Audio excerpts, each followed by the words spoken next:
Hello, and welcome once again to Escaping Dystopia. My name is Wah. I'll be your host for today. Today's episode is entitled The Con Crisis. Today is April 16th, 2025. The con in Con Crisis stands for both con as in con man, as in confidence man, as in our confidence man and president, and constitution, as in our constitutional crisis that we are now facing. It didn't take long, about 100 days. We'll go over the rest of this in this episode. There have been a number of large things that have happened over the last 3 weeks or so since we last did a show that I think would be worthwhile and touching on.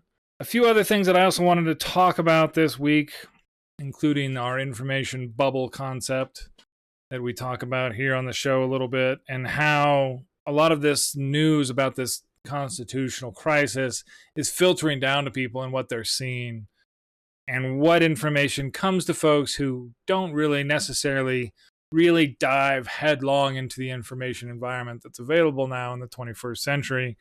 For those who really want to just do it themselves, it's overwhelming and ridiculous, which is why most people just tune it all out and think most of it is all bullshit. So some of the stories that broke through this last few weeks. The administration, as they indicated they would in Project 2025, has been using the Signal messaging app to hide their communications from public records. This became evident when one of the strikes that they were planning against the Houthis was leaked because they added a journalist to the private chat that had essentially most of the National Security Council on the chat. This happened a few weeks ago. This was a big story a few weeks ago and should have ended the careers of the Secretary of Defense, National Security Director, there's like 5 of them on here that are all basically part of the National Security Council. They were all on this chat, all breaking the law to do so. Since then, the CIA director, who's also on the chat, has had an investigator look at his phone and they couldn't find the chat because it was set to auto-delete. This is all very illegal in the United States with public records. So that's one of the things that's happened in the last few weeks. And if you remember that was a few weeks ago. There have been no repercussions for that because in Donald's fascist government, loyalty and not competence is what matters. And as long as you display that loyalty, you will continue to have power. This is, again, an aspect of a fascist government, not a democratic one. The rule of law continues to take massive hits over the last few weeks. It's really hard for me to even express deeply how many ways this is going on, and I can share a bunch of stuff and talk about it. They've gone after universities, gone after media companies. The media information bubble, for a lot of folks, looks kind of normal in a lot of senses.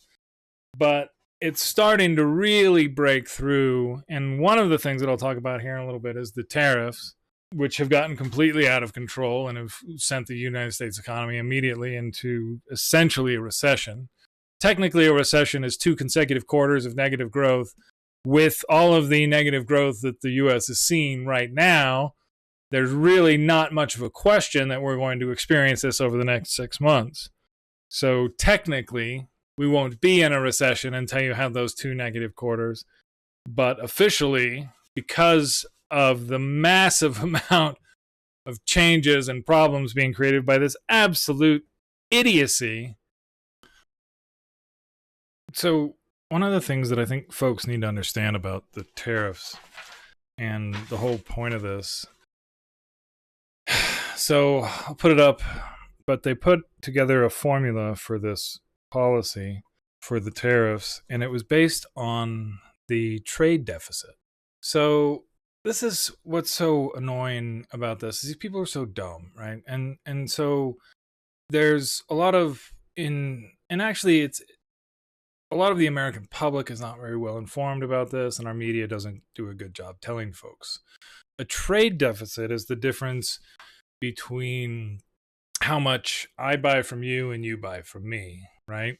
When you have a very large, rich country like the United States, which is the largest, richest country in the world, we tend to buy a lot more stuff from other smaller countries than they buy from us. There's also a lot more other countries. But overall, this trade deficit just means that we send more money to people than they send us, than we send them goods. That's really all it is. That is contrasted with a budget deficit. Now, a budget deficit is when you take in less revenue than you spend. Donald is claiming that one of these is the other and confusing them. And this is so infuriating to me because I can see him doing it and I see all of them playing this game, and our media, who most of them I think know the difference. It is probably a mistake to often assume that people in the media know things. Again, most of the people who have those jobs, especially for cable corporate media, have them because they're good looking and good at talking to the camera and work that corporate system. Not that they know things. Knowing things is not what gets you the show. And so one of the things that's happened over a lot of time is people projecting that confidence of knowing things. That gets you the show. But actually knowing the difference between a trade deficit and a budget deficit and being able to understand that that's what they're doing and then come up with a question or a way to expose that is beyond our media. The same thing with the asylum thing, right? Donald goes on and on and on about the insane asylums and conflates that with political asylum, which is an entirely different concept. But he did this for months and months, and our media never called him out on it. And now he's doing the same thing with this trade deficit, budget deficit stuff, which our budget deficits are going to go insane, by the way, because they haven't cut spending. All of this Doge stuff is focused on like this 0.01% of the US budget, like all of that soft money and soft power. The vast majority of the US budget is all the stuff they keep promising they're not going to touch. I'm not going to get too much into what's been going on with Social Security and all that, but they have been cutting all sorts of services across the board, everywhere. It's one of those things that, again, won't really click in for months and months and months, if not a couple years. And until people interact with these particular services, you're not going to notice it. They're already denying FEMA claims for North Carolina, which, again, these are Republican states. It's going to be every place. If there's another big disaster or something like that and the federal government does nothing, people are going to wake up a little bit, especially when at the same time they're asking for billions of more dollars to send to El Salvador, to this dictator there, to hold people in cages with no rights. This stuff that's been going on here has really, really blown the doors off of this for everybody who's paying attention, really. When you have a dictator sitting in the Oval Office literally saying, no, we're not going to send somebody back that our Justice Department has already admitted they wrongly sent to another country with no criminal charges against that person, but they won't send them back. And so now there's contempt of court charges. There's multiple court cases around this that are going on. But again, this information bubble and how this filters down to people is, I think, a little bit harder for folks to actually really kind of comprehend. Polling doesn't really get at it because to understand actual poll results, I think you have to go through and see. You have to have some qualifying questions, right? Whenever you do like a big psychological exam, we'll ask you the same question 3 or 4 different times to kind of test, and then ask some basic obvious questions to see if you're actually reading the questions and answering them. And for political stuff, you kind of have to have clarifying questions. It's kind of like the idea of like, oh, if I have a trade deficit with the guy who does my lawn, therefore I'm going further into debt because I don't make enough money to pay all my other bills. No, one of the two have nothing to do with one another. So this whole tariff bomb, U.S. economy recession, it's happening right now. It's really, really bad. Cory Booker, by the way, and I wanted to mention this real quick because this goes into the information bubble. He broke the record in the United States Senate for the longest speech, spoke for over a day straight.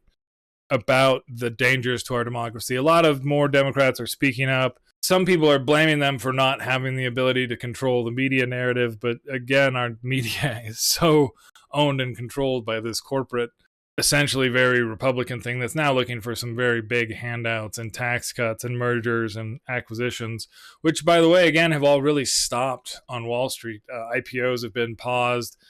Everybody is so on edge right now because of what's happening, right? The tariff, even the power to do these, is under an emergency power under a law in the United States. Normally, these should be laws passed by Congress, right? So the speed at which things are happening is completely and utterly unprecedented. So people don't have a way to gauge the changes, what the risks are, what the new costs are going to be, what the second, third order changes to our economy, which again is very highly integrated, very highly efficient.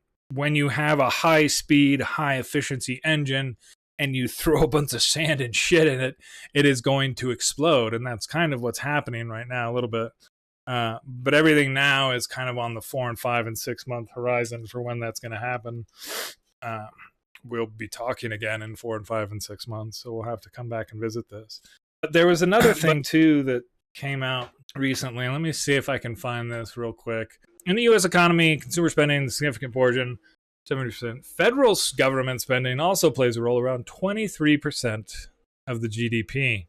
The point here of this graph, I'll find the graph, right? And showing that now over 50% of the spending in the U.S. economy is with the 1% of retail kind of leisure spending. And so this really pushes our economy in weird places. And it's going to get wildly worse if the economy goes to crap. Again, we've had a great economy in the United States for a while now, even after the dealing with COVID and then coming back stronger than everyone else. But because of the income and wealth disparity, the inflation that also hit because of that disruption of global pipelines, right? That was one of the things that massively increased costs across the globe. That's what tariffs do. That's all they do. They don't provide any value. They just add cost. This is one of the reasons why throughout history, they've been such a horribly blunt tool to use for this stuff. And when the world's largest economy regresses of 100 years of economic research and uses this, really it's just a bully tool, because the whole idea here with the tariff, again, the people who pay that are the people who comes in, right? It comes in, you have to pay that money to get it off the dock. Other countries don't pay tariffs. You pay tariffs on goods coming in from other countries, right? When he says there's a 250% tariff on goods from China, that means China makes it, sells it to an American company. They buy it for $10. It comes over here. To get it off the dock here, they have to pay the U.S. government $25, right? When that happened early on, and the king was like, well, if you want to take that tea off the dock, you have to pay me a tariff, right? The Boston Tea Party ensued, and they threw it in the ocean instead of paying for it. So this U.S. history and our entire history is against this notion of dictators demanding a cut. For what? Protection? And it's clear now that that's how Donald tries to run things, right? As a protection racket. And if you go back and you learn the only way he ever learned how to run an organization from Roy Cohn, who was a mob lawyer, hey, look at this. That's why he's trying to, and it's so bad and obvious. And that's one of the things that's so distressing about a lot of this stuff that's been going on here. But I do want people to understand that it is intentional. I don't think people should look the other way at the exceptions of the Republican Party, but look at the mass of it, right? Look and there was a town hall with M. Marjorie Taylor Neanderthal, whatever her name is, and multiple people were tased and arrested and pulled away. And look at the other people in the crowd while that happened. They cheered. They liked it. I mean, the reason that fascism is here in the United States is because a lot of people are welcoming it with open arms. Now, there are more people against it who are seeing it, I think. See, that's kind of going to be the question, right? Is which it's a test of wills, and we're going to see that a little bit more clearly moving forward. As I've seen in a couple places, one of the things that the fascists often underestimate is the will of the people willing to stand against them. And as one who's willing here to fight to the death for the freedom of myself and my family, fuck you, Donald, and you fascist fucks. We're going to kick your ass. And Elon, you fucking weirdo, man. Like, serious weirdo. JD, you're an idiot, man. And I don't know how the hell, I don't even know what your name is supposed to be. You don't know who you are. We're not going to give up against this fight, right? But we are going to keep watching. So there's a whole bunch more stuff I can go through. I'm going to try and pick this up again. With our story, we'll do some more editing. I can go through my list. Let's see here. We got a couple minutes. Let me go run through some of the crazy ass crap from the last few weeks. So this was 23 days ago, last thing. Oh yeah, so they found this planet in another solar system that looks to have organic molecules on it. So that's always awesome. I do think, and I talk about this every now and again, I'm a big advocate for building your own kind of moral philosophy based on the notion that humanity exists on this planet. And supernatural stuff isn't real, so most of the religions you've heard about are bullshit. So you should probably come up with a better way to understand the difference between good and bad, which both still quite obviously exist. So having another planet out there, I think, is quite interesting for both the theological disfutations? I don't know. Anyway, there's another planet, biological stuff, found that. This is one of the things with closing down all the government research and getting so many of these things. We're getting very close. There's some really good mRNA. There's a mRNA vaccine that they're testing for pancreatic cancer. And the just moonshot, right? With when the world shut down and we put all these scientists be like, hey guys, cancer, go after viruses, do it, figure it out, new vaccines, hardcore, go for years, remember? That led to a lot of stuff, good stuff. Now we've got stupid face in charge of the CDC and brainworm guy. It is a little frustrating. I'm not gonna lie. There are times when I get a little overwhelmed with it, and I think everybody's kind of getting that every now and then. Yeah, we're gonna stop collecting information about how many cars people die in. Which I guess will make those murder trucks easier to sell. This is the Attorney General admitting that we sent a man to another country with no criminal charges. Like, just there aren't any. And this is the thing. They're trying to call him a terrorist and this MS-13 thing. But these people, most of them, 90% of the people that they have sent out of the country without trial had no charges. They just picked them up off the street. And the way that they're going about it, that appears to be the plan. The way that they're going to get millions of people, by the way, has been essentially revoking all of the TPS, which is the temporary protective statuses that have existed over the years. Biden did a couple more. There had been some. Donald got rid of a bunch from the first time. But now they're basically saying if you're Cuban or Venezuelan, all these others, you no longer have a right to be here, even though we told you could. Now you have a few days to get out. Now that's how they're going after. It is ugly. It's horrible. And I clearly call it fascism. I don't know. I haven't seen a rational argument from anybody claiming it's not. CDC shutting down with some good stuff. Tariffs. I was listening, going to some lunch the other day, and the radio ad comes on. It's like, hey, have you heard there's tariffs coming? Because maybe you could buy a tariff-free car that has no tariffs on it right now. Because if you buy that tariff-free car with no tariffs, then the tariffs won't make you have to pay more for that car with tariffs that are coming soon. So anyway, people, and this is how the filters work, right? Because Donald started this Liberation Day or whatever a couple weeks ago, week ago. And it takes a while for things to filter out, right? For people to play on it, to do ads, to do all this stuff. And a lot of people on social media and people who are in the newsroom, like myself, right, on Blue Sky or on these places that are very specific media focused places that are in it in the moment, right? It takes a while for this to filter out to folks and people to understand how bad things are. This is a couple of Republican congressmen going down to this torture prison, taking pictures in front of it. Quick reminder, Axios is bullshit. They do a bunch of crap to kind of just throw stones here and there. Be very, very suspect when people are like, oh my gosh, how could Democrats do this again? Oh, Axios.